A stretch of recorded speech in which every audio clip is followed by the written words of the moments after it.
Hello, everyone, and welcome to week number 5. Yep, it's my final week in our learning adventure for practical computer applications. This will be a quick overview of this particular week. I hope you've all enjoyed the course, and well, now you can be happy. You're very, very near the end. Okay, so once again, we're going into Learning Unit 5.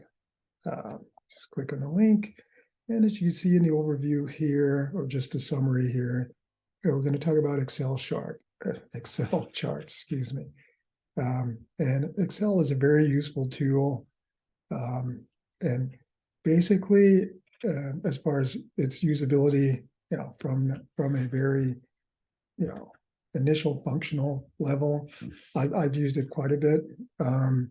I'm going to showcase one of the basic things that I did with using charts with the data set, which you'll learn about in a few minutes.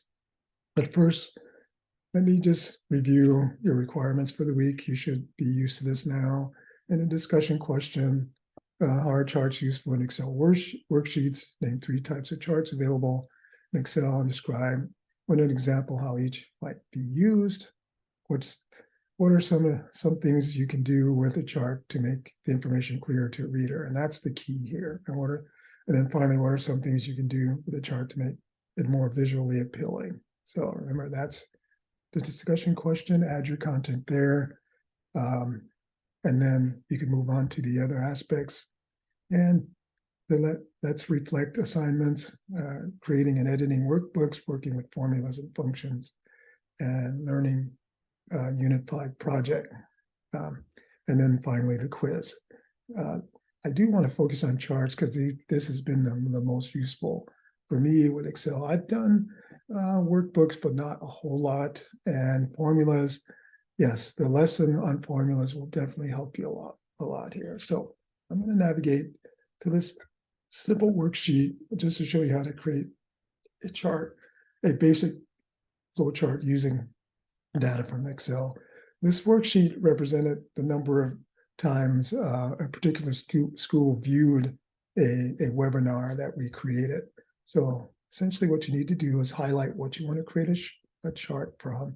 And I'm just going to take a few of these. There's a few dozen. As you see, I have the number of viewers in the school or position. And then basically you want to use the insert, click on the insert tab. And you see from the insert tab, I'm going to have to move this down a little bit. There's charts.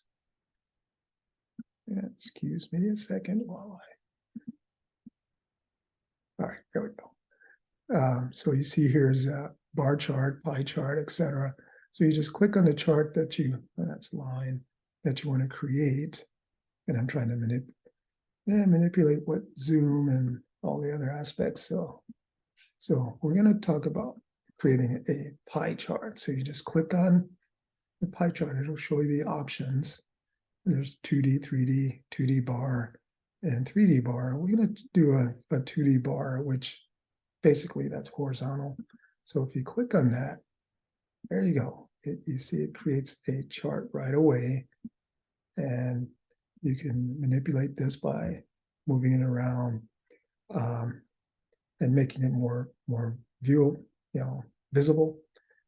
Basically, number of viewers and is the bar that goes out up to 12, and although we only have 10, the max here. And then if you look on the chart design, which Excel opens up for you, you can choose different designs of that same type. You just click on it, and it will, as you see, it changes to that. But you can also change the chart type using this menu item here. You change it into column just right from this view. And there. And as you see, the chart will indicate all the things all the data points that you have in this particular spreadsheet. And that's one of the primary uses of charts. And as you see, it makes it quite visibly appealing. All right. So that's my quick overview for Learning Unit 5, and I really appreciate all of your attendance and all of your hard work. You've all done a very good job, and maybe I'll see you all in another class. So take care, and I wish you all much success.